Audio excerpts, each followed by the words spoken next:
ஏண்டா சீமான் அல்காட் நாய எடுக்கடா திரும்பி மேடையில் உட்காந்து என்னை பற்றி தப்பு தப்பா என்னையும் திமுகவையும் கோத்துட்டு பேசிட்டு இருக்கிற தூ அல்காட் நாய உனக்கு மான மரியாதை கிடையாதாடா. அதான் நீ பேசின ஆடியோ தான் வெளியில் வந்துச்சே, அந்த பெங்களூர்காரையை வந்து நான் பேசிக்கிறேன்னு சொல்லிட்டு. உனக்கு அந்த திமுகவை கலைஞரை என்னைய எல்லாம் தப்பா பேச தவிர வேற எதுவும் அரசியலே தெரியாதாடா. அந்த பொம்பளைய 15 வருஷமா தூ அல்கம் செருப்பு பிஞ்சிடும் சீமான். உனக்கு இதான் கட்டேசி உனக்கு நான் சொல்லிட்டு இருக்கிறேன்.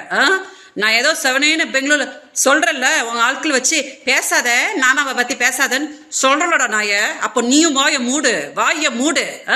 என்னமோ உலகத்துக்கு ஒண்ணுமே தெரியாதுன்ற மாதிரி ஆடாத. நீ இப்போ பிச்சை தான் எடுத்துட்டு இருக்கிற. என்னை பத்தி திமுக பத்தி தப்பா பேசியெல்லாம் நீ பண்ண 2026 பிச்சை தான் எடுப்படா நீ நாய. பிச்சை தான் நீ எடுப்ப.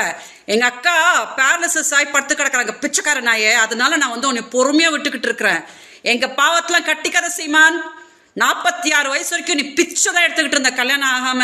நான் தான் வந்து உனக்கு ஒரு வாழ்க்கையை கொடுத்த மறந்துட்டு இன்னைக்கு வந்து நீ மேடையில இந்த பொம்பளையை கூட்டிட்டு வந்து சொருவ பிஞ்சிடும்டா சொடப்ப கட்ட நாய. நிப்பாட்டிக்கோ, இதோட நிப்பாட்டிக்கோ. இதோ கடைசி விட நான் சொல்லிட்டு இருக்கிறேன். இதுக்கு மேல நீ எதையா பண்ணுனா நான் கண்டிப்பா சொல்றேன், பெங்களூர்ல இருந்து என்ன நடக்கணுமோ உனக்கு நடந்துடும் சீமான். ரொம்ப அமைதியா உனக்கு வேற ஏதாவது அரசியல் தெரிஞ்சிச்சுன்னா பிச்சைக்கார அதை போய் பண்ணுப்போ. அதை விட்டுட்டு திமுகவை என்னையெல்லாம் இழுத்துக்கிட்டு பொம்பளை கூட்டு வந்தாங்க. அவங்க சொன்னாங்கடா போன வருஷம் வந்து 50,000 ரூபாய் குடும்ப விஜயலட்சுமின்னு சொல்லிட்டு பொழைய தொடப்ப கட்ட நாயே. நீ தானடா வந்த, நான் கொடுக்குறேன் உன் புருஷன் சொல்லிட்டு நீ தானடா வந்த. அப்ப எதுக்கடா வந்து சும்மா திமுகவுக்கு இழுத்து விட்டுட்டு உட்காந்துட்டு இருக்கிற? நல்லா இருக்க மாட்டே சீமான், நீ நல்லாவே இருக்க மாட்ட. நான் சொல்லிட்டேன், பிச்சையிலையும் நீ பரம பிச்சை எடுத்துருவ. நான் சொல்லிட்டேன், அதனால அடங்கிக்கோ. நீ யார்கிட்டயும் அடங்க மாட்ட.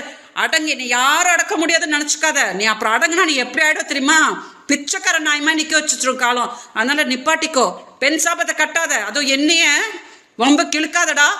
சொடப்ப கட்ட நாயே இழுக்காத. நீ வந்து நான் ரொம்ப கஷ்டத்துல இருக்கிறேன்.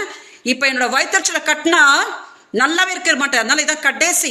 இன்னொரு வாட்டி நீ வந்து இந்த பொம்பளை கிம்பளை சொருப்பு பிஞ்சிடும்டா பிச்சைக்காரன் நாய.